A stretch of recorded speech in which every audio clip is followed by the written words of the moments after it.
Alex Benay is the Chief Information Officer for the Government of Canada, and with him is Robert Thirsk, who is a former astronaut, with the Canada Space Agency. I know, Alex, sorry. I love being on stage.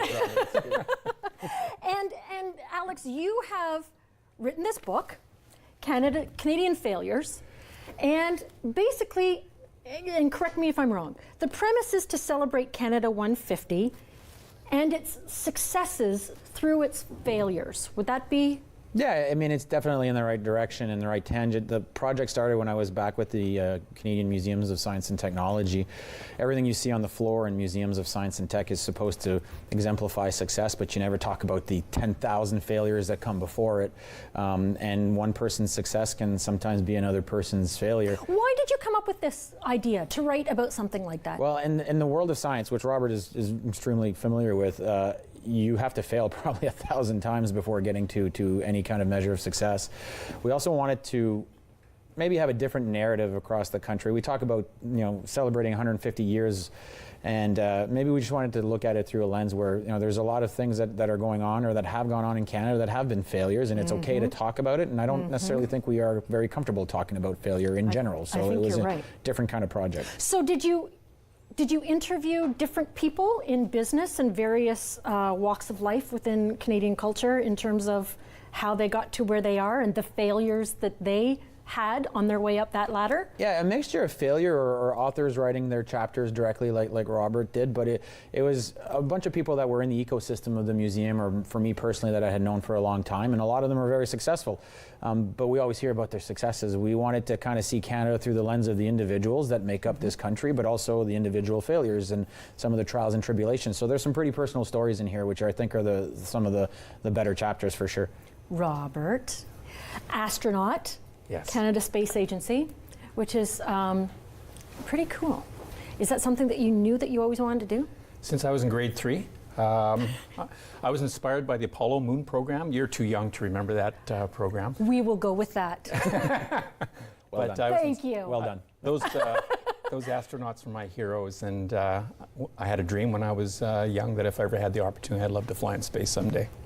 But as Alex said, a career in space is difficult. Yes. And it's not like that. It's like this to get up to space. And well, that's true for life, and that's true for work in general. That, I'm a successful person. I've had a great career, but I'm also a successful failure as well, because I've learned from the failures that I've made. And I was talking to Alex actually in the green room that in your particular case, lives are at risk when you make mistakes in that business. Yes, right? because of the harsh environment of space, the orbital mechanics that are involved, or the speeds that we're working at, astronauts cannot make mistakes in space. But we do make mistakes. We make them on the ground. We train not hundreds of hours, but thousands of hours for those bad days in space. So we're allowed to fail in the training program. A lot of people say failure is not an option in space. That is not true in training. I have plenty of failures in my life, but they help me to... There's a little bit of room up there, is there not? If you know how to handle the failure? Sure. If you're operating the Canadarm 2, no. There's no room for failure there. If you're doing a spacewalk, no. But certainly there's a number of small areas where you have a chance to redo them. So how did you get hooked up with Alex, and how did you come together in order to kind of be a part of this book? Well, a minute ago, Alex was saying that it's nice to work with an astronaut. For me, it's nice to work with the Chief Information Officer of Canada. Alex is one of those people who understands what innovation is all about, and the need for Canada to innovate, and for Canadians to open up their hearts and their lives and their experiences about failure. That caught my attention. My life, as I mentioned a minute ago, is all about failure, so his vision for the book resonated with me. Any interesting stories from people that you've spoken to, contacted for research for the book, that you might be able to share a few anecdotes with us? I mean, I think within the book itself, there's some really, really personal stories. Erica Wiebe is a very personal story of triumph and success that led to a gold medal.